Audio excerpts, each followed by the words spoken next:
ఈనాటి మన వాక్య ధ్యానము కొరకు ఒక సిరీస్ మాట్లాడుతూ ఉన్నాను. I don't know how many of you are remembering that. ప్రకటన గ్రంథంలో ఉన్నటువంటి 7 సంఘాల గురించి మనము ధ్యానం చేస్తూ ఉంటున్నాం. ప్రకటన గ్రంథం 2వ అధ్యాయము 12వ వచనం నుంచి 17వ వచనం వరకు చదువుకుందాం. పెర్గములో ఉన్న సంఘపు దూతకు ఇలాగు వ్రాయుము: వాడి అయిన రెండంచులు గల ఖడ్గము గలవాడు చెప్పు సంగతులేవనగా, సాతాను సింహాసనమున్న స్థలములో నీవు కాపురమున్నావని నేను ఎరుగుదును. మరియు సాతాను కాపురమున్న ఆ స్థలములో నాయందు విశ్వాసి అయ్యుండి నన్ను గూర్చి సాక్షి అయిన అంతిప అనువాడు మీ మధ్యను చంపబడిన దినములలో నీవు నా నామము గట్టిగా చేపట్టి నా అందలి విశ్వాసమును విసర్జింపలేదని నేను ఎరుగుదును. అయినను నేను నీ మీద కొన్ని తప్పిదములు మోపవలసి ఉన్నది. అవేవనగా, విగ్రహములకు బలి ఇచ్చిన వాటిని తినునట్లును, జారత్వము చేయునట్లును, ఇశ్రాయేలీయులకు ఉరి ఒడ్డుమని బాలాకునకు నేర్పిన బిలాము బోధను అనుసరించువారు నీలో ఉన్నారు. అటువలనే నికొలాయితుల బోధన అనుసరించువారును నీలో ఉన్నారు. కావున మారు మనస్సు పొందుము, లేని ఎడల నేను నీ యొద్దకు త్వరగా వచ్చి నా నోట నుండి వచ్చు ఖడ్గము చేత వీరితో యుద్ధము చేసెదను.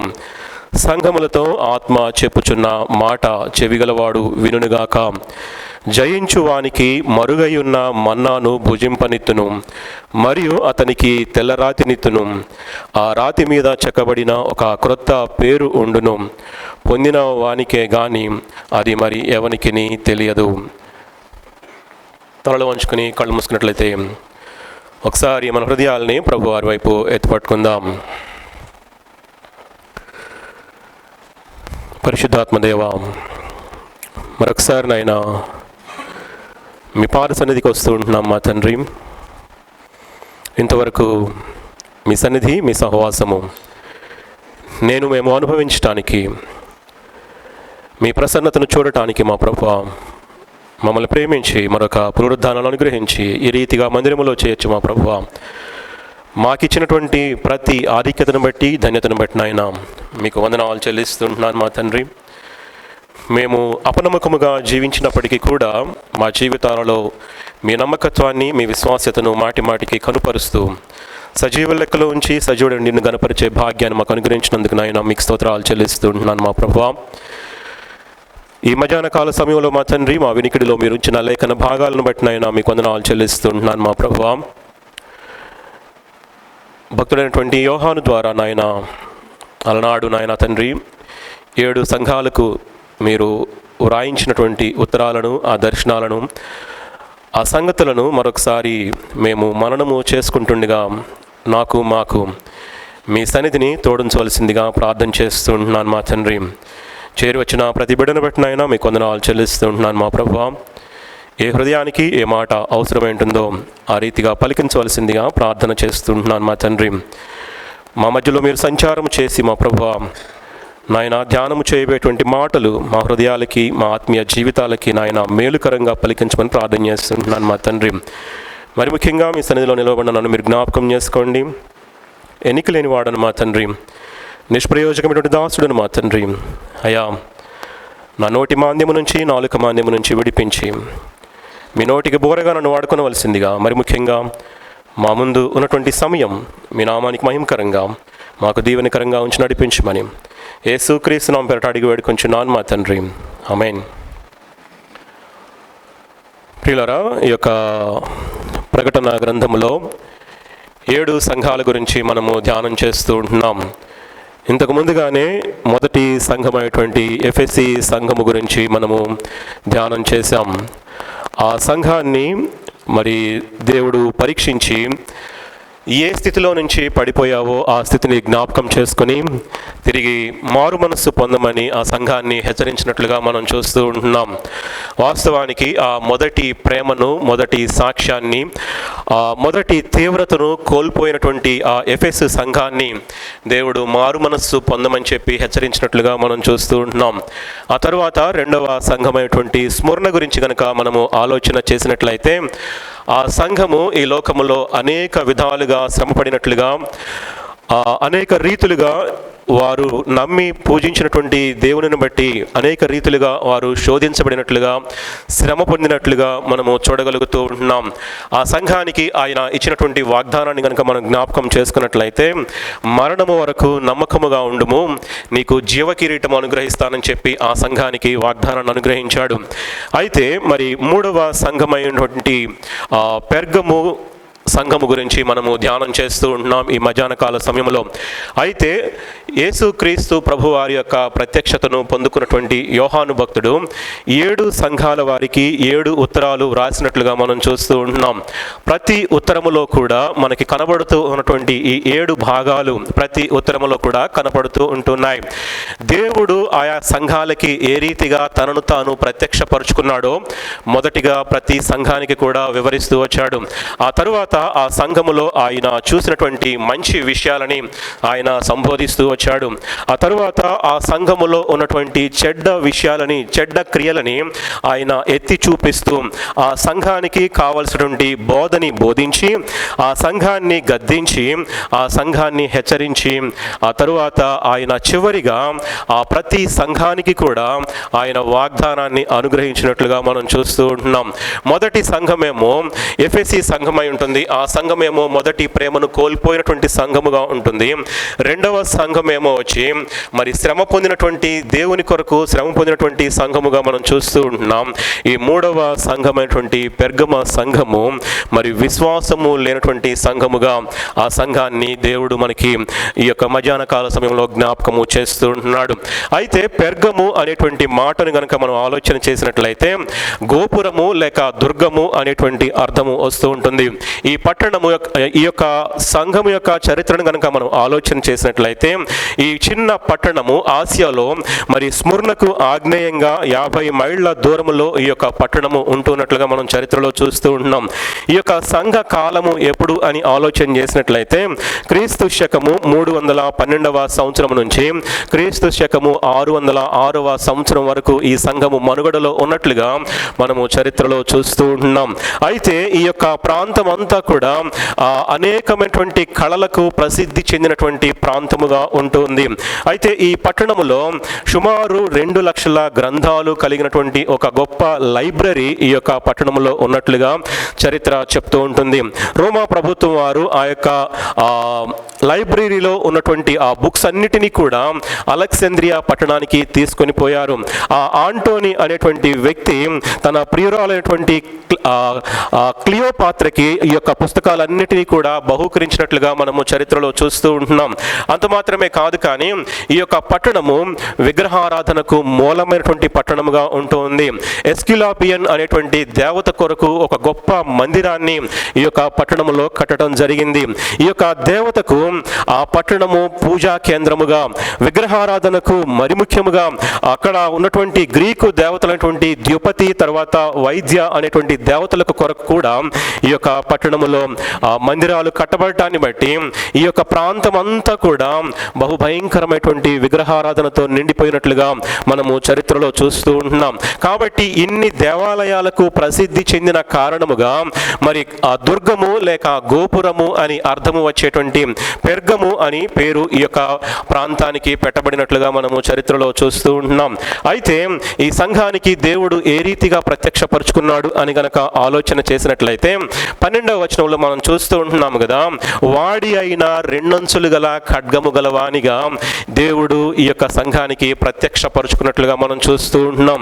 ఈ యొక్క ఖడ్గము 2 అంచులు కలిగిన ఖడ్గము దేవుని వాక్యానికి సాదృశ్యముగా ఉంటుంది. ప్రియులారా, ఎందుకు ఆయన 2 అంచులు కలిగినటువంటి ఖడ్గముగా ఆ యొక్క సంఘానికి తనను తాను బయలుపరుచుకున్నాడు అని గనక చరిత్రను గురించి ఆలోచన చేసినట్లయితే, ఆ ప్రాంతములో అనేక మంది మాంత్రికులు, శకునగాండ్రు, సోది చెప్పించుకునే వాళ్ళు ఈ యొక్క ప్రాంతంలో ఉన్నారు కాబట్టి వారందరినీ కూడా సరిచేయాలి అనేటువంటి ఉద్దేశముతో దేవుడు తనను తాను రెండంచులు కలిగిన ఖడ్గముతో, అంటే వాక్యానికి సాదృశ్యమైనటువంటి ఆ రెండంచులు కలిగిన ఖడ్గము ద్వారా తనను తాను ప్రత్యక్షపరుచుకున్నట్లుగా మనం చూస్తూ ఉంటున్నాం. అయితే 13వ వచనంలో అంటున్నాడు కదా, సాతాను సింహాసనము ఉన్న స్థలములో నీవు కాపురమున్నావు అని చెప్తూ ఉంటున్నాడు. అంటే ఆ సంఘము ఎటువంటి పరిసరాలలో, ఎటువంటి పరిస్థితులలో కట్టబడిందో, ఎటువంటి పరిసరాల చుట్టూ ఆ యొక్క సంఘము ఉంటూ నిర్మితమై ఉంటుందో మనం ఇక్కడ చూడగలుగుతూ ఉంటున్నాం ప్రియులారా. అందుకే దేవుడు అంటున్నాడు కదా, నీవు ఎక్కడ ఉన్నావో నేను ఎరుగుదును, నీవు ఏ స్థలములో కాపురం ఉన్నావో ఎరుగుదును అంటున్నాడు. ఈనాడు నీకు నాకు కూడా దేవుడు ఆ రీతిగానే బయలుపరుస్తూ ఉంటున్నాడు. మన ప్రతి పరిస్థితిని కూడా ఆయన ఎరిగినటువంటి దేవుడుగా ఆయన ఉంటూ ఉన్నాడు ప్రియులారా. హెబ్రీ పత్రిక 4వ అధ్యాయము 12వ వచనంలో ఆయన వాక్యము గురించి మరొక చక్కని మాట అక్కడ వ్రాయబడుతూ ఉంటుంది ప్రియులారా. హెబ్రీ పత్రిక 4వ అధ్యాయము 12వ వచనంలో, దేవుని వాక్యము సజీవమై బలము గలదై రెండంచులు గల ఎటువంటి ఖడ్గము కంటెను వాడిగా ఉండి ప్రాణాత్మలను కీళ్లను మూలుగను విభజించునంత మట్టుకు దూరుచు హృదయం యొక్క తలంపులను ఆలోచనలను శోధించుచున్నది అంటున్నాడు. దేవుని వాక్యము బలమైనటువంటి వాక్యము, దేవుని వాక్యము సజీవమైనటువంటి వాక్యము. కాబట్టి ఆ సంఘానికి ఆ బలమైనటువంటి వాక్యాన్ని నేనే, ఆ సజీవమైనటువంటి వాక్యాన్ని నేనే అని చెప్పి తనను తాను ప్రత్యక్షపరుచుకున్నట్లుగా మనం చూస్తూ ఉంటున్నాం. అంత్యకాలంలో ఉన్నటువంటి నీవు నేను కూడా దేవుని వాక్యం మీద ఆధారపడి మన జీవితాలను కట్టుకుంటూ ఉన్నప్పుడు ఆయన మన జీవితాలను కడతాడు. మన ఆలోచనల్ని, మన తలంపులని, మన హృదయంలో ఉన్నటువంటి ప్రతి పరిస్థితిని కూడా ఎరిగినటువంటి దేవుడు అనుదినము కూడా తన వాక్యము ద్వారా తన చిత్తాన్ని బయలుపరచగలిగినటువంటి దేవుడుగా ఆయన ఉంటూ ఉన్నాడు.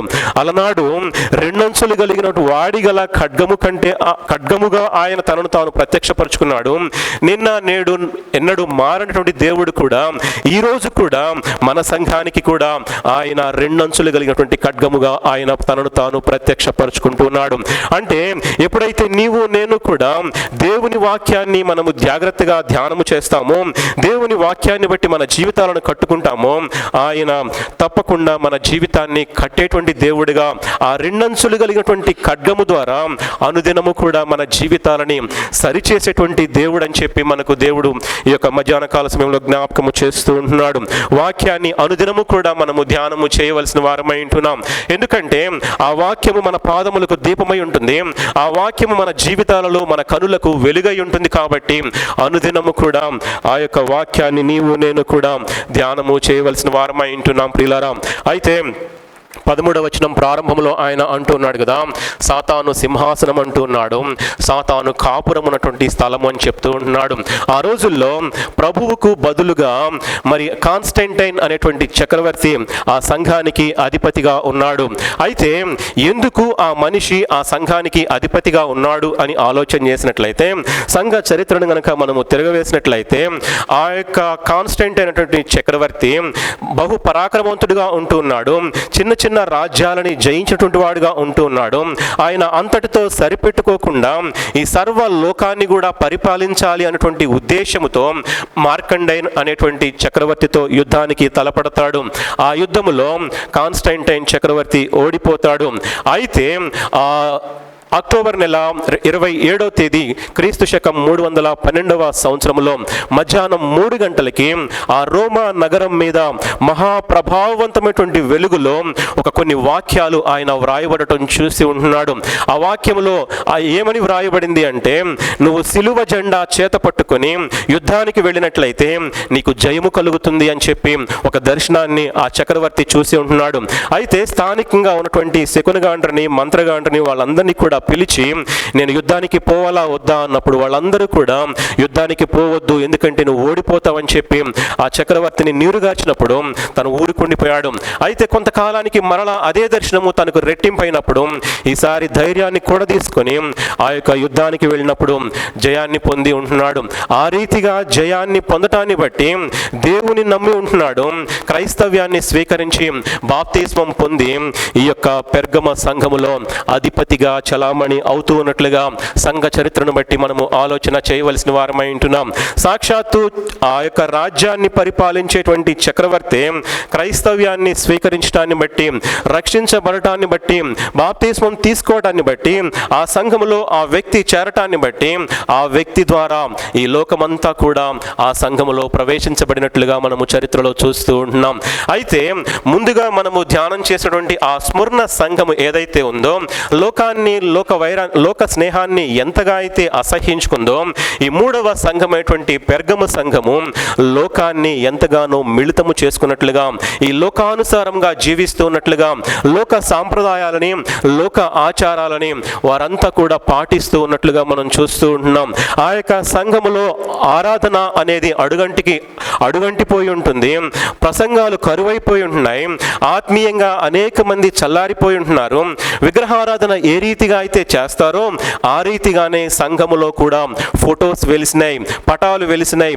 బాలయేసు ఫోటో వెలిసింది, ఆ తరువాత కన్యమరియ ఆ ఫోటో వెలిసింది. కాబట్టి వారంతా, అక్కడ ఉన్నటువంటి వారందరూ కూడా ఆ పట్టణంలో ఉన్నటువంటి అన్య జనాంగము ఏ రీతిగా అయితే అన్య దేవతలకు విగ్రహారాధన చేస్తూ ఉంటున్నారో ఆ రీతిగానే క్రైస్తవ సంఘములో ఉన్నటువంటి విశ్వాసులు కూడా సంఘములో ఉన్నటువంటి పటాలని పూజించటం, ఆ పటాలని ఆరాధించటం మొదలుపెట్టి ఉంటున్నారు. కాబట్టి బయట నుంచి సంఘాన్ని నేను ఏమీ చేయలేనటువంటి ఉద్దేశంతో ఆ చక్రవర్తి ద్వారా సాతానే సంఘములో ప్రవేశించి ఆ సంఘాన్ని భ్రష్టు పట్టించినట్లుగా మనము చరిత్రలో చూస్తూ ఉంటున్నాం. చిన్నపిల్లలకి బాప్తిస్మం ఇచ్చేటువంటి బోధ కూడా ఈ కాలంలోనే ప్రారంభమై ఉంటుంది. బబులోను సామ్రాజ్యములో ఆడబిడ్డని 9వ దినాన, మగబిడ్డని 8వ దినాన ఒక పూజారి ఎత్తుకొని మంత్రాలు ఉచ్చరిస్తూ జలప్రోక్షణ చేస్తూ ఆ యొక్క సూర్య భగవానుడికి అర్పించేటువంటి ఆనవాయితీ ఆ యొక్క చరిత్రలో మనం చూస్తూ ఉంటున్నాం. కాబట్టి ఈ యొక్క సంఘములో ఆ సాతాను కాపురం ఉన్నట్లుగా, సాతాను సింహాసనం వేసుకొని కూర్చున్నట్లుగా దేవుడు ఈ యొక్క సంఘానికి బయలుపరిచి ఆ యొక్క సంఘాన్ని హెచ్చరిస్తున్నట్లుగా మనం చూస్తూ ఉంటున్నాం ప్రియులారా. అయితే ఇన్ని విషయాలు దేవుడు ఆ యొక్క మొదటి వచనంలో 12వ వచనంలో మాట్లాడుతూ 13వ వచనంలో ఆయన కనుక్కున్నటువంటి మంచి విషయాల గురించి ఆయన వ్రాస్తూ ఉంటున్నాడు. 13వ వచనం 2వ భాగంలో కనుక చూసినట్లయితే, సాతాను కాపురమున్న ఆ స్థలములో నాయందు విశ్వాసి అయ్యుండి నన్ను గూర్చి సాక్షి అయిన అంతిప అనువాడు మీ మధ్యను చంపబడిన దినములలో నీవు నా నామము గట్టిగా చేపట్టి నా యందలి విశ్వాసమును విసర్జింపలేదని నేను ఎరుగుదును అంటున్నాడు. అంతిప అనేటువంటి భక్తుడు చాలా గొప్ప విశ్వాసిగా ఆ యొక్క సంఘములో ఉంటూ ఉన్నాడు. దేవుని కొరకు సాక్షిగా జీవించటం మాత్రమే కాక క్రీస్తు కొరకు హతసాక్షిగా మిగల్చబడినటువంటి చరిత్ర ఈ అంతిప యొక్క చరిత్రగా ఉంటుంది. అయితే అంతిప అనేటువంటి మాటకు ఏంటి అర్థం అని కనుక ఆలోచన చేసినట్లయితే, తండ్రి కొరకు అని చెప్పి అర్థం వస్తూ ఉంటుంది. పేరుకు తగినట్లుగానే తండ్రికి తగిన రీతిగా జీవించాలి అనేటువంటి ఉద్దేశముతో ఆ యొక్క అన్య సాంప్రదాయాలని, అన్య ఆచారాలకి ఎదురొడ్డి నిలవడాన్ని బట్టి ఆ చుట్టుప్రక్కల ఉన్నటువంటి వారు, ఆ పట్టణములో ఉన్నటువంటి వారు దేవుని కొరకు బలముగా నిలవటాన్ని బట్టి ఈ వ్యక్తిని చంపివేసి హతసాక్షిగా మిగిల్చినట్లుగా మనం చూస్తూ ఉంటున్నాం.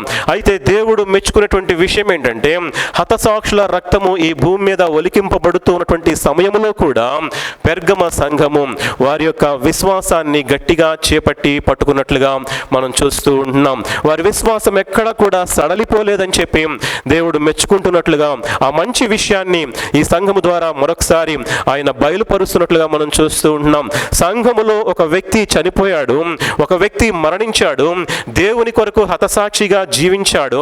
ఆ సమయంలో కూడా, ఆ క్లిష్ట సమయంలో కూడా సంఘమంతా కూడా విశ్వాసాన్ని చేపట్టి ఆ యొక్క సంఘము విశ్వాసముగా ఉంటుందని చెప్పి దేవుడు ఒక మంచి విషయాన్ని ఈ యొక్క సంఘము ద్వారా దేవుడు బయలుపరుస్తూ ఉంటున్నాడు. హెబ్రీ పత్రిక 3వ అధ్యాయము 6వ వచనములో మనకు ఇవ్వబడినటువంటి విశ్వాసాన్ని ఈ లోకయాత్ర మనం ముగించేంత వరకు, లేక ఆయన రాకడ పర్యంతము కూడా మన విశ్వాసాన్ని తుదమట్టుకు చేపట్టి స్థిరముగా ఉండాలని చెప్పి పౌలు మహాశయుడు మనకి జ్ఞాపకము చేస్తూ ఉంటున్నాడు. అయితే ఈ సంఘములో కొన్ని చెడ్డ విషయాలను ఆయన ఎత్తి చూపుతూ ఉంటున్నాడు. 14వ వచనం 15వ వచనంలో చూసినట్లయితే రెండు బోధలు, తప్పుడు సిద్ధాంతాలతో కూడినటువంటి రెండు బోధలు ఈ యొక్క రెండు వచనాల్లో మనము చూస్తూ ఉంటున్నాం. మొదటిది బిలాము బోధ. ఈ బిలాము ధనాపేక్ష కలిగినటువంటి వాడు. బిలాము సిద్ధాంతము, బిలాము బోధలు సంఘానికి ఎంతైనా కూడా ప్రమాదకరము. అయితే ఈ బిలాము బోధను బట్టి 3 విషయాలలో వారు తప్పిపోయినట్లుగా మనం అక్కడ లేఖనాల్లో చూస్తూ ఉంటున్నాం. 14వ వచనంలో మొదటిగా ఆలోచన చేసినట్లయితే వారు విగ్రహాలకు బలి ఇచ్చిన వాటిని తింటూ ఉన్నారు అని చెప్పి దేవుడు ఆ సంఘం మీద నేరాన్ని మోపుతూ ఉంటున్నాడు. ఒక 4 ముఖ్యమైనటువంటి విగ్రహాలకి కేంద్రముగా ఈ యొక్క ప్రాంతమంతా కూడా, ఈ పట్టణం అంతా కూడా ఉండటాన్ని బట్టి విగ్రహారాధన, పూజలు, పునస్కారాలు ఎక్కువైపోయి క్రైస్తవ సంఘములో ఉన్నటువంటి విశ్వాసులు కూడా చుట్టూ ఉన్నటువంటి పరిసరాలకు ప్రభావితులై విగ్రహాలకు అర్పించిన వాటిని తినటం మొదలుపెట్టారు. కాబట్టి వారి యొక్క సహవాసము ఆత్మీయులైనటువంటి వారిని, విశ్వాసులైనటువంటి వారిని మరింత దిగజార్చినట్లుగా మనం చూస్తూ ఉంటున్నాం. మొదటి కొరింథీయులకు రాసిన పత్రిక 8వ అధ్యాయము 4 నుంచి 13 వచనాలు కనుక చూసినట్లయితే అక్కడ అపోస్తలుడైన పౌలు మరి ఆ యొక్క విగ్రహాలకు అర్పించిన వాటిని తినడం వల్ల మనము ఏ రీతిగా బలహీనపడతామని చెప్పి అక్కడ విషయాలు రాస్తూ ఉంటున్నాడు. ఆత్మీయ జ్ఞానము కలిగినటువంటి విశ్వాసి వాటిని ముట్టకూడదని చెప్పి అక్కడ రాస్తూ ఉంటున్నాడు. ఒకవేళ అలా విగ్రహాలకు అర్పితమైన వాటిని తినడం వల్ల మన మనస్సాక్షి బలహీనమై మన మనస్సాక్షి అపవిత్రపరచబడుతుంది అని చెప్పి అక్కడ పౌలు రాస్తున్నట్లుగా మనం చూస్తూ ఉంటున్నాం. అక్కడే మొదటి కొరింథీయులకు రాసిన పత్రిక 10వ అధ్యాయము 19 నుంచి 21 వచనాలు కనుక మనం చూసినట్లయితే సాక్షాత్తు పౌలు అక్కడ ఆ సంఘాన్ని హెచ్చరిస్తున్నట్లుగా మనం చూస్తూ ఉంటున్నాం. ప్రభువు బల్ల మీద ఉన్న వాటిలోనూ, దెయ్యముల బల్ల మీద ఉన్న వాటిలోనూ మనము చేయి పెట్టడం అనేది దైవ క్రమానికి విరుద్ధమై ఉంటుంది. కాబట్టి యేసుక్రీస్తు ప్రభువారిని సొంత రక్షకునిగా ఎరిగినటువంటి నీవు నేను కూడా ఈ అన్య సంబంధమైనటువంటి ఆచారాలని, లోక సంబంధమైనటువంటి ఆచారాలని విడిచిపెట్టి మరి ముఖ్యంగా విగ్రహాలకు అర్పితమైన వాటిని ముట్టకుండా ఉండాలి అని చెప్పి ఈ మధ్యాహ్న కాల సమయంలో దేవుడు మరొకసారి జ్ఞాపకము చేస్తూ ఉంటున్నాడు. ఈ బిలాము బోధను బట్టి రెండవదిగా ఆ సంఘము ఏ రీతిగా ప్రేరేపించబడ్డారు అంటే జారత్వానికి ప్రేరేపించబడ్డారు, వ్యభిచారానికి ప్రేరేపించబడ్డారు. వాస్తవానికి బిలాము యొక్క చరిత్రను కనుక మనం గమనించినట్లయితే పాత నిబంధన కాలంలో ఇశ్రాయేలీయులకు చాలా మంచి విషయాలని, మంచి సంగతులని బోధించాడు. అయితే కాలక్రమేణాలో ఆ యొక్క బాలాకు అనేటువంటి రాజు దగ్గరికి వెళ్ళి బాలాకు దగ్గర రాజు ఆ యొక్క డబ్బును కోరి తనకు మరి ఆ బాలాకు ఏదైతే కోరుకుంటున్నాడో ఆ రీతిగా ఇశ్రాయేలీయుల్ని శపించాలనేటువంటి ఉద్దేశముతో ధనాపేక్ష కలిగినటువంటి వాడై రాజుకి ఒక చెడ్డ సలహా ఇచ్చి ఉంటున్నాడు. అయితే మోయాబు స్త్రీలని ఇశ్రాయేలీయుల విడిదిలోనికి పంపి ఇశ్రాయేలీయులు మరి దేవుని చేత ఏర్పరచబడినటువంటి ఇశ్రాయేలీయులు మోయాబు స్త్రీలతో వ్యభిచారము చేసేలాగా ఈ బిలాము యొక్క బోధ ఆ దినాలలో కొనసాగినట్లుగా మనం చూస్తూ ఉంటున్నాం. అటువంటి బోధే ఈ యొక్క సంఘములో కూడా మరి కొనసాగినట్లుగా మనం చూస్తూ ఉంటున్నాం. ఆ యూదా పత్రిక 11వ వచనంలో ఆ ప్రక్కనే ఉన్నటువంటి పేజీలో కనుక మనం చూసినట్లయితే యూదా పత్రిక 11వ వచనంలో వారు కయీను నడిచిన మార్గమున నడిచిరి, బహుమానము పొందవలనని బిలాము నడిచిన తప్పు త్రోవలో ఆతురముగా పరిగెత్తిరి అని చెప్తూ ఉంటున్నాడు. బిలాము తప్పు త్రోవలో తప్పు సిద్ధాంతాలని సంఘానికి నేర్పిస్తూ బోధిస్తూ సంఘాలను చెడగొట్టినట్టుగా మరి ముఖ్యంగా దేవుని చేత ఏర్పాటు చేయబడినటువంటి ఆ ఇశ్రాయేలీయుల జనాంగాన్ని మరి భ్రష్టు పట్టించినట్లుగా మనం చూస్తూ ఉంటున్నాం. ప్రియులారా, మొదటి కొరింథీయులకు రాసిన పత్రిక 10వ అధ్యాయము 8వ వచనంలో అక్కడ రాస్తాడు కదా పౌలు, ఒక్క దినానే 23,000 మంది చనిపోయారంటండి. ఎందుకంటే విగ్రహార్పితమైన వాటిని తిని మరి మోయాబు స్త్రీలతో వ్యభిచరించి ఆ విగ్రహార్పితమైన వాటిని తినడాన్ని బట్టి ఒక్క రోజులోనే 23,000 మంది చనిపోయినట్లుగా మొదటి కొరింథీయులకు రాసిన పత్రిక 10వ అధ్యాయం 8వ వచనంలో చూస్తూ ఉంటున్నాం. ఈ బిలాము బోధలో మరి 3వ కోణాన్ని కనుక మనం చూసినట్లయితే ఇశ్రాయేలీయులకు ఉరియొగ్గేటువంటి బోధ ఆ సంఘములో బోధించినట్లుగా మనం మనం చూస్తూ ఉంటున్నాం. ఇశ్రాయేలీలు దేవుని చేత ఏర్పాటు చేయబడినటువంటి దేవుని జనాంగముగా, దేవుని ప్రజలకు సాదృశ్యంగా ఇశ్రాయేలీలు ఉంటూ ఉన్నారు. సాక్షాత్తు ఆ జనాంగాన్ని ఆయన కోరుకున్నాడు. ఆ జనాంగాన్ని తన స్వకీయ జనాంగముగా ఆయన ఏర్పాటు చేసుకున్నాడు. అయితే ఆ స్వకీయ జనాంగాన్ని కూడా బిలాము వంటి ప్రవక్తలు, బిలాము బోధలతో ఈ యొక్క సంఘాలను, ఈనాటి సంఘాలను కూడా భ్రష్టు పట్టిస్తూ ఉన్నట్లుగా మరి చూస్తూ ఉంటున్నాం. విపరీతమైనటువంటి బోధలు, విపరీతమైనటువంటి సిద్ధాంతాలతో సంఘాలను చెరిపివేస్తున్నట్లుగా మనం చూస్తూ ఉంటున్నాం. ఈనాడు కూడా మరి అనేక మంది బిలాములు వారు అధికమైనటువంటి ధనాపేక్షతో సంఘాలను పాడు చేయాలనేటువంటి ఉద్దేశంతో వారికి ఉన్నటువంటి వారికి ఉన్నటువంటి స్వంత కోరికలను బట్టి నేమ్ అండ్ ఫేమ్ కావాలనేటువంటి ఉద్దేశంతో, కీర్తి ప్రతిష్టలు కావాలి ఓవర్ నైట్లో అనేటువంటి ఉద్దేశంతో సంఘాలని భ్రష్టు పట్టించేటువంటి సేవకులు అనేక మంది ఈనాడు మనము కూడా చూస్తూ ఉంటున్నాం.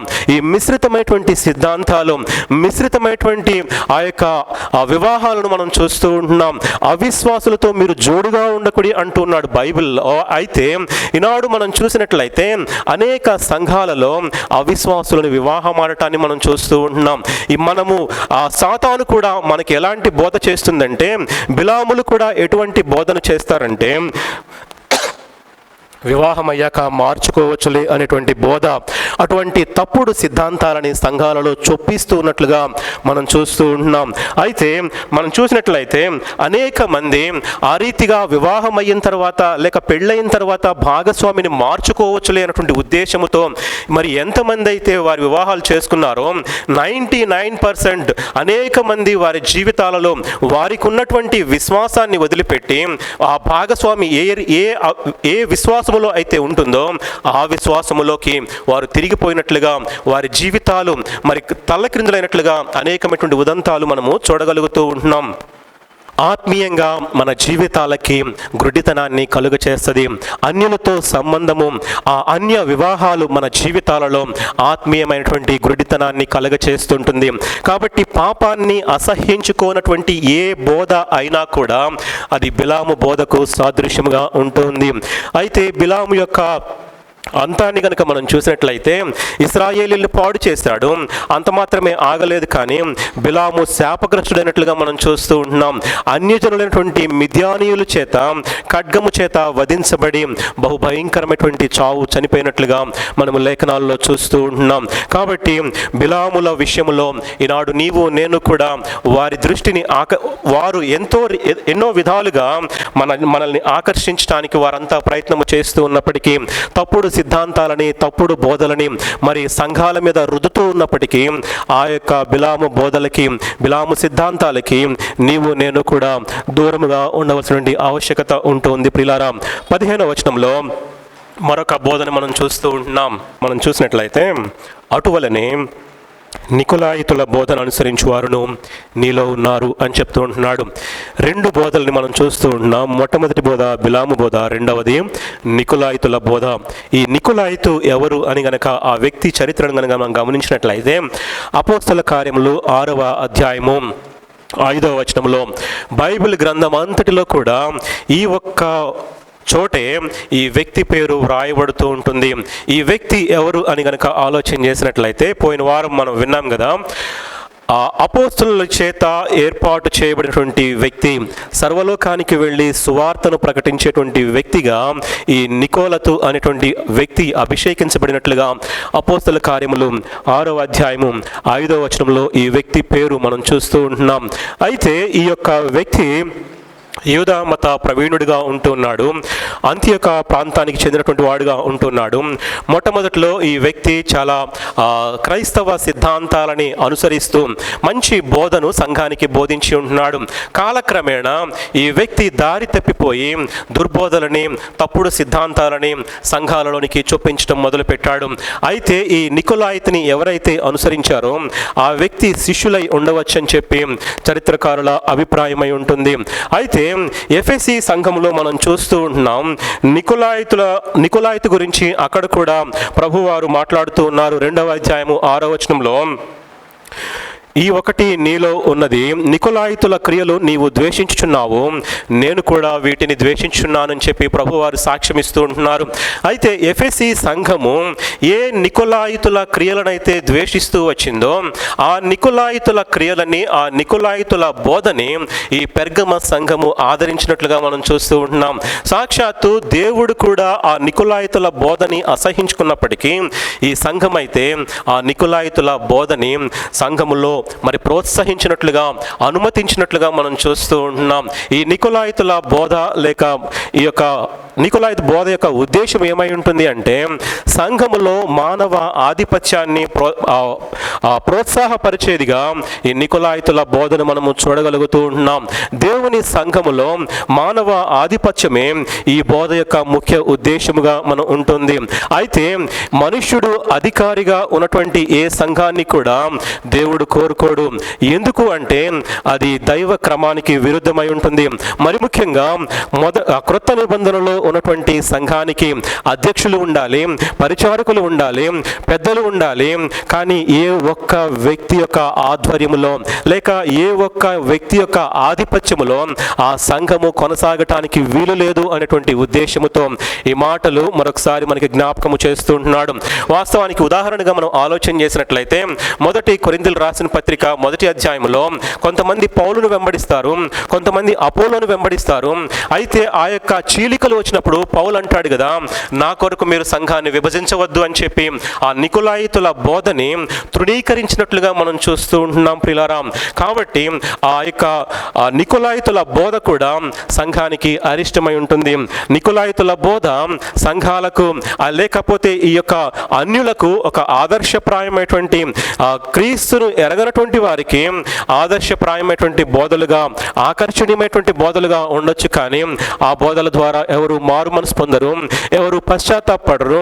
ఆ యొక్క బోధలను బట్టి సంఘానికి ఎటువంటి క్షేమకరము కాదు అని చెప్పి దేవుడు మనకి జ్ఞాపకము చేస్తూ ఉంటున్నాడు. అయితే ఈ యొక్క సంఘానికి ఇవ్వబడినటువంటి ఆ గద్దింపును గనక మనం ఆలోచన చేసినట్లయితే 16వ వచనంలో ఈ రీతిగా రాయబడుతూ ఉంటుంది, కావున మారు మనస్సు పొందుము, లేని ఎడల నేను నీ యొద్దకు త్వరగా వచ్చి నా నోట నుండి వచ్చు ఖడ్గము చేత వీరితో యుద్ధము చేసేదను అంటున్నాడు. ఇది పెర్గము సంఘానికి ఒక తీవ్రమైనటువంటి హెచ్చరిక వంటిది. ఈ యొక్క సంఘానికి ఆయన ఇస్తున్నటువంటి ఆ గద్దింపు ఏంటంటే, నీవు ఈ బోధలని, ఈ సిద్ధాంతాలని తక్షణమే విడిచిపెట్టాలి, లేకపోతే నేను నీ యొద్దకు త్వరగా వచ్చి అనేటువంటి మాట అక్కడ రాస్తూ ఉంటున్నాడు. దేవుడు దీర్ఘశాంతుడై ఉంటున్నాడు, కృపామయుడై ఉంటున్నాడు, ప్రేమామయుడై ఉంటున్నాడు. కాబట్టి ఆయన కూడా మనందరికీ కూడా సమయాన్ని అనుగ్రహిస్తూ ఉంటున్నాడు. ఎటువంటి బోధల వైపు మనము ఆకర్షించబడుతూ ఉంటున్నాం, సరైనటువంటి సిద్ధాంతాలను మనం వెంబడిస్తూ ఉంటున్నామా, లేక తప్పుడు బోధల వైపు, తప్పుడు ప్రవక్తల వైపు మనము ఆకర్షించబడుతూ ఉంటున్నామా అని దేవుడు మనల్ని పరీక్షిస్తూ ఉంటున్నాడు ప్రియులారా. కాబట్టి ఆ సంఘాన్ని దేవుడు గద్దిస్తూ ఉంటున్నాడు కదా, నీవు మారు మనసు పొందు, లేకపోతే గనక నేను నీ యొద్దకు త్వరగా వచ్చి నా నోట నుండి వచ్చేటువంటి ఖడ్గముతో నీతో యుద్ధము చేస్తాను అని చెప్తూ ఉంటున్నాడు ప్రియులారా. మనము ఇది మంచిదే కదా అని మనము చేసేటువంటి ప్రతి చెడు విషయమై మనము మనస్సు మార్చుకోవాల్సిన వారమై ఉంటున్నాం. మనుషులను సంతోషపెట్టు వారము కాక అని పౌలు రాస్తూ ఉంటాడు. యేసుక్రీస్తు ప్రభువారి యొక్క బోధనను విన్నటువంటి ఆనాటి పరిసయ్యులు, శాస్త్రులు యేసు ప్రభువారి దగ్గరకు వచ్చి నీవు మోమాటము లేని వాడవై అని చెప్తూ ఉంటున్నారు. అంటే మోమాటము లేకుండా మనము పౌరుషముగా ఈ లోకములో మనము జీవించవలసిన వారమై ఉంటున్నాం. మనుషులను సంతోషపెట్టేటువంటి వారముగా మనం ఈ లోకములో జీవించకూడదు అని చెప్పి దేవుడు మరొకసారి మనల్ని కూడా హెచ్చరిస్తూ ఉంటున్నాడు ప్రియులారా. మోస ధోరణిలో, ఆ పాత పద్ధతులలో ఇది సంఘానికి క్షేమమేమో, ఇది సంఘానికి ఆచారమేమో అనేటువంటి ఆ యొక్క పాత పద్ధతులు లేక సిద్ధాంతాలు ఏవైతే ఉన్నాయో, దేవుని క్రమానికి భిన్నమైనది ఏదైతే ఉందో ఆ క్రమానికి భిన్నమైనటువంటి ప్రతి అక్రమము నుంచి మనము తొలగిపోయి దేవుని చిత్తానుసారంగా, దేవుడు ఏర్పాటు చేసినటువంటి ఆ క్రమానుసారంగా నీవు నేను కూడా మన విశ్వాస జీవితాలని కొనసాగించుకోవాలని చెప్పి దేవుడు మరొకసారి మనల్ని హెచ్చరిస్తూ ఉంటున్నాడు. ఒకవేళ ఆ గద్దింపును గనక మనము తిరస్కరించినట్లయితే ఆయన నోట నుండి వచ్చే ఖడ్గముతో మనతో ఆయన యుద్ధము చేస్తానని చెప్పి మనల్ని గద్దిస్తూ ఉంటున్నాడు. ఆయన గద్దించినప్పుడు గనక మనము వెనుకకు తిరగకపోయినట్లయితే, మనము మారు మనస్సు పొందకపోయినట్లయితే, మన మనస్సు మార్చుకోనట్లయితే ఆయన రెండంచులు కలిగిన ఖడ్గము కలిగిన దేవుడుగా ఉంటూ ఉన్నాడు. కాబట్టి ఆయన నీతో నాతో కూడా యుద్ధము చేసేటువంటి దేవుడుగా ఆయన ఉంటూ ఉన్నాడు. ప్రియులారా, మీరు అనొచ్చు కదా, దేవుడు ప్రేమామయుడు కదా, కృపామయుడు కదా, మరి ఎందుకంత కఠినంగా సంఘాన్ని శిక్షిస్తాడు అని గనక ఆలోచన చేసినట్లయితే, దేవుడు ప్రేమామయుడై ఉంటున్నాడు, అదే సమయంలో ఆయన నీతిమంతుడై ఉంటున్నాడు. ఆయన రెండంచులు కలిగిన ఖడ్గము కలిగినటువంటి దేవుడుగా ఆయన ఉంటూ ఉన్నాడు. ఆయనలో ఉన్న ప్రేమ సమస్త మానవాళిని ప్రేమించమని చెప్తూ ఉంటే, ఆయనలో ఉన్నటువంటి నీతి ప్రతి విధమైన పాపాన్ని, ఆ పాపము నుంచి వచ్చేటువంటి మరణాన్ని పొందుకోవాలి అని చెప్పి ఆయనలో ఉన్నటువంటి నీతి మనకి బోధిస్తూ ఉంటుంది. కాబట్టి ఆయన రెండంచులు కలిగినటువంటి ఖడ్గముగా ఉంటూ ఉన్నాడు. ఎప్పుడైతే మనము దేవుని యొక్క ప్రేమని సరైన రీతిలో మనము అర్థం చేసుకోలేమో, ఇటువంటి వితండవాదాలకి పోతూ ఉంటాం. ఆయన ప్రేమామయుడు కదా, ఎందుకు ఆయన శిక్షిస్తాడని చెప్పి మనం ఆలోచన చేస్తూ ఉంటాం. కాబట్టి ఆయన ప్రేమని మనము సరిగా అర్థం చేసుకున్నప్పుడు ఆయన నీతిని కూడా మనకు అర్థం చేసుకున్నటువంటి జ్ఞానాన్ని దేవుడు అనుగ్రహిస్తాడు. ప్రియులారా, ఎంత ప్రేమ కలిగినటువంటి తల్లిదండ్రులైనా కూడా వారి బిడ్డలలో క్యాన్సర్ ఉంది అనుకుందాం, ఆ క్యాన్సర్ని తీసివేయడానికి కీమోథెరపీ అనేటువంటి ఒక ప్రమాదకరమైనటువంటి ఒక తీవ్రమైనటువంటి నొప్పిని కలిగించేటువంటి ఆ ట్రీట్మెంట్కి వారిని గురి చేయవలసి ఉంటుంది. అయ్యో, నా పిల్లలు ఎక్కడ కందిపోతారో, లేక నా పిల్లలు మరి ఎక్కడ అవస్థపడతారో అని కనుక ఆలోచన చేసినట్లయితే వారిలో ఉన్నటువంటి క్యాన్సర్, వారిలో ఉన్నటువంటి వైరస్ తొలగిపోయేటువంటి అవకాశం ఉండదు. కాబట్టి దేవుడు కూడా మనల్ని సరిచేయాలనేటువంటి ఉద్దేశంతో ఆయన ఒక ప్రక్క ప్రేమామయుడిగానే ఉంటున్నాడు, మరొక ప్రక్క ఆయన నీతిమంతుడిగానే ఉంటున్నాడు. ఆయన మనల్ని శిక్షించి గద్దించి బుద్ధి చెప్పేటువంటి దేవుడుగా ఆయన ఉంటూ ఉన్నాడు అనేటువంటి సత్యాన్ని మనం జ్ఞాపకం చేసుకోవాల్సిన వారమై ఉంటున్నాం. చివరిగా ఆలోచన చేసినట్లయితే 17వ వచనంలో ఈ యొక్క సంఘానికి 3 వాగ్దానాలు ఇవ్వబడినట్లుగా మనం చూస్తూ ఉంటున్నాం. 17వ వచనంలో ఈ సంఘానికి 3 వాగ్దానాలు ఇచ్చాడు దేవుడు. ఎవరికి ఆ 3 వాగ్దానాలు అని గనక ఆలోచన చేసినట్లయితే, ఈ లోకములో, ఈ లోకయాత్రలో రాజీ పడకుండా వారి యొక్క విశ్వాస జీవితంలో జయ జీవితాన్ని జీవిస్తారో వారి కొరకు ఈ 3 వాగ్దానాలను దేవుడు ఇచ్చినట్లుగా మనం చూస్తూ ఉంటున్నాం. మొదటిగా ఆలోచన చేసినట్లయితే, మరుగయున్న మన్నాని భుజింపనిత్తును అంటున్నాడు. అది భూ సంబంధమైనటువంటి ఆహారము కాదు, కానీ అది దేవదూతల ద్వారా సిద్ధపరచబడినటువంటి మన్నాగా ఉంటుంది. అరణ్యములో ఇశ్రాయేలీయులకు ప్రభువు అనుగ్రహించినటువంటి ఆహారము. క్రొత్త నిబంధనలో ఈ మన్నా క్రీస్తుకు సాదృశ్యంగా ఉంటుంది. అనేకులకు మరుగయ్యుంది ఆ మన్నా వాక్యానికి కూడా సాదృశ్యముగా ఉంటుంది. ఆ మన్నా అక్షయమైనటువంటి ఆహారముగా ఉంటుంది. మన ఆత్మీయ జీవితాలకు కావలసినటువంటి ఆ అక్షయ ఆహారము, ఆ మన్నాని మరి అనేకమైనటువంటి మర్మాలతో, లోతైనటువంటి సత్యాలతో దేవుడు బయలుపరుస్తానని చెప్పి దేవుడు మనకి వాగ్దానం ఇస్తున్నట్లుగా మనం చూస్తూ ఉంటున్నాం. అనేకులకి ఈ మన్నా మరుగైపోయింది, కానీ దేవుని సొంత రక్షకునిగా అంగీకరించినటువంటి నీకు నాకు కూడా ఆయన వాగ్దానం ఇస్తుంటున్నాడు కదా. అనుదినము కూడా ఆ వాక్యాన్ని నీవు నేను కూడా ధ్యానము చేసినట్లయితే అనేకులకు మరుగై ఉన్నటువంటి ఆ మన్నాని మనకు మరుగు లేకుండా చేసి భుజింపనిస్తాను అని చెప్పి మనకి వాగ్దానాన్ని అనుగ్రహించాడు. షరతు ఏంటంటే, ఈ లోకములో మనము రాజీ లేనటువంటి జీవితాలు జీవించినప్పుడు, జయ జీవితాన్ని జీవించినప్పుడు ఆ మరుగైనటువంటి మన్నా మనకి బయలుపరచబడుతుందని చెప్పి మొట్టమొదటిగా వాగ్దానాన్ని దేవుడు అనుగ్రహిస్తూ ఉంటున్నాడు. విచారకరమైన విషయం ఏంటంటే, ఈ లోకము ఎంతో కలుషితంగా ఉంటుంది. కలుషితమైనటువంటి జనాంగములో, కలుషితమైపోయినటువంటి సిద్ధాంతాల మధ్య, కలుషితమైపోయినటువంటి బోధల మధ్య ఆయా సంఘాలలో ఇంకా ఆ మన్నాను మరుగుగానే ఉంచుతూ ఉంటున్నారు, కానీ ఆ మన్నాని భుజింపనివ్వటం లేదు. ఆ మన్నాని ఆకలిగా ఉన్నటువంటి ప్రజలకి, ఆ అశాంతిలో ఉన్నటువంటి ప్రజలకి, సమాధానము లేనటువంటి ప్రజలకి అందించేటువంటి ఉద్దేశంతో సేవకులు పనిచేయటం లేదని చెప్పి దేవుడు మనకి జ్ఞాపకము చేస్తూ ఉంటున్నాడు. కానీ మన సంఘానికి దేవుడు ఇచ్చినటువంటి గొప్ప వరం ఏంటంటే, ఇంకా అనేక మంది ఆ దేవుని యొక్క రక్షణలోకి నడిపించబడలేకుండా ఉన్నారు. కాబట్టి ఇంకా దీనులైన వారికి స్వార్థను ప్రకటించాలి అనేటువంటి ఉద్దేశంతో దైవజనుల్ని దేవుడు ఎంతగానో వాడుకుంటున్నాడు. కాబట్టి అందును బట్టి మనమందరం కూడా దేవుని స్తుతించవలసిన వారమై ఉంటున్నాం. రెండవ వాగ్దానాన్ని గనక మనం చూసినట్లయితే, తెల్లరాతిని ఇస్తానని చెప్తూ ఉంటున్నాడు. తెలుపు పరిశుద్ధతకి, పవిత్రతకి, పరలోకానికి సాదృశ్యమై ఉంటుంది. ఈ తెల్లరాయి కూడా వాక్యానికి సాదృశ్యంగా ఉంటుంది ప్రియులారా. కాబట్టి అనుదినము మన జీవితాలలో వాక్యాన్ని మనం వాక్యాన్ని ధ్యానం చేసినప్పుడు, చదవటం మాత్రమే కాదు కానీ వాక్యాన్ని అనుదినము కూడా ధ్యానం చేసినప్పుడు దేవుడు మన జీవితాలలో తెల్లని రాయిని మనకు దేవుడు వాగ్దానం ఇస్తున్నట్లుగా మనం చూస్తూ ఉంటున్నాం. పాత నిబంధన కాలంలో ఏఫోదు ధరించినటువంటి యాజకులు అతి పరిశుద్ధ స్థలములో ప్రవేశించేవారు. మరి ఆ ఊరీము తుమ్మీముల్ని వారు ధరించి ఆ అతి పరిశుద్ధమైనటువంటి స్థలములోనికి వారు నడిపించబడుతూ ఉండేవారు. ఈనాడు నీవు నేను కూడా ఏఫోదుకు సాదృశ్యంగా ఉన్నటువంటి ఆ ఊరీముకు తుమ్మీముకు సాదృశ్యంగా ఉన్నటువంటి వాక్యాన్ని అనుదినము కూడా భుజించడాన్ని బట్టి నీవు నేను కూడా ఆయన అనుగ్రహించినటువంటి ఆ తెల్లరాయిని, వాగ్దానము చేసినటువంటి ఆ తెల్లరాయిని మనము పొందుకోవాల్సిన వారమై ఉంటున్నాం ప్రియులారా. మూడవదిగా ఆ సంఘానికి ఆయన అనుగ్రహించినటువంటి వాగ్దానం ఏంటి అని గనక ఆలోచన చేసినట్లయితే, ఆ రాతి మీద చెక్కబడిన ఒక క్రొత్త పేరు ఉంటుంది. అది పొందే వారికి తప్ప మరెవరికి తెలియదు అని చెప్పి అక్కడ రాస్తూ ఉంటున్నాడు ప్రియులారా. పూర్వం రోజుల్లో విందుకు పిలిచేటప్పుడు రాయి మీద ఎవరైతే పిలువబడుతూ ఉంటున్నారో వారి పేరు రాసి ఆ రాయి వారికి అందచేసేవాళ్ళంట. ఆయన ఈ యొక్క మాటకు సాదృశ్యంగా ఆయన పలుకుతూ ఉంటున్నాడు కదా, మీకు ఒక రాయిని ఇస్తాను, ఆ రాయి మీద మీ పేరు చెక్కబడి ఉంటుంది అని చెప్పి రాస్తూ ఉంటున్నాడు. మనం అనుకోవచ్చు కదా, పరలోకములో అనేక కోట్ల మంది ఉంటారు కదా, నా పేరు ఆయనకి ఎలా తెలుస్తుంది అని చెప్పి. రోమాపత్రిక 9వ అధ్యాయము 25వ వచనంలో రాస్తూ ఉంటున్నాడు కదా, నా ప్రజలు కాని వారికి నా ప్రజలనియు, ప్రియురాలు కాని దానికి ప్రియురాలని పేరు పెట్టుదును అని చెప్తూ ఉంటున్నాడు. ఆయన మనలో ఉన్నటువంటి ప్రతి ఒక్కరిని కూడా ఆయన పేరు పెట్టి పిలిచినటువంటి దేవుడుగా పాత నిబంధనలో మనం అనేక వాక్యాలను మనం చూస్తూ ఉంటాం.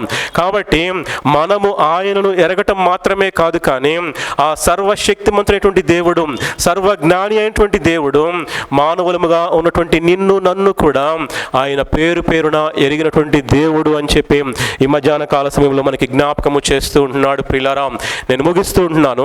కాబట్టి ఈ యొక్క సంఘం యొక్క చరిత్రను మనం ఆలోచన చేసినప్పుడు ఈ సంఘానికి ఆయన ప్రత్యక్షపరుచుకున్నాడు. ఎలా ప్రత్యక్షపరుచుకున్నాడంటే, రెండంచులు కలిగినటువంటి దేవుని వాక్యము అనేటువంటి ఖడ్గముగా ఆ సంఘానికి ఆయన ప్రత్యక్షపరుచుకున్నాడు. అంత మాత్రమే కాదు కానీ ఆయన నామాన్ని ధరించినటువంటి నీవు నేను కూడా ఆ అబద్ధ బోధలకి, అబద్ధ సిద్ధాంతాలకి ఆకర్షితులు కాకుండా మన జీవితాలని సరైనటువంటి సిద్ధాంతములో మన జీవితాలని క్రమబద్ధీకరించుకోవాల్సిన వారమై ఉంటున్నాం. సరైనటువంటి బోధల వైపు మనము ఆకర్షించబడవలసిన వారమై ఉంటున్నాం. ఈ లోకములో అనేకులు మరి కలుషితమైనటువంటి ఆహారాన్ని తింటూ ఉన్నారు. కానీ దేవుడు నీకు నాకు బయలుపరిచినటువంటి ఆ సత్యం ఏంటంటే, అనేకులకు మరుగైనటువంటి మన్నాని నీకు నాకు కూడా ఆయన భుజింపనిచ్చేటువంటి దేవుడుగా ఆయన ఉంటూ ఉన్నాడు. అంత మాత్రమే కాదు కానీ ప్రియులారా, మనలో ఉన్నటువంటి బలహీనతలను బట్టి, మనలో ఉన్నటువంటి లోపాలను బట్టి మనకు మనముగా నిరాశ చెందకుండా దేవుని యొక్క వాక్యములో నుంచి అనుదినము కూడా మన జీవితాలని పరిశుద్ధపరుచుకుంటూ ఉన్నప్పుడు ఆయన ధరించినటువంటి ఆ ఖడ్గముతో పోరాడవలసిన అవసరం ఉండదు. కాబట్టి ఈనాడు నీవు నేను కూడా ఆ యొక్క హతసాక్షి అయినటువంటి అంతిపలాగా నీవు నేను కూడా సజీవమైనటువంటి సాక్షులుగా ఈ సంఘములో, ఈ లోకములో మనము జీవించడానికి పరిశుద్ధాత్మ దేవుడు సహాయం చేసి నడిపించునుగాక. ఆమేన్.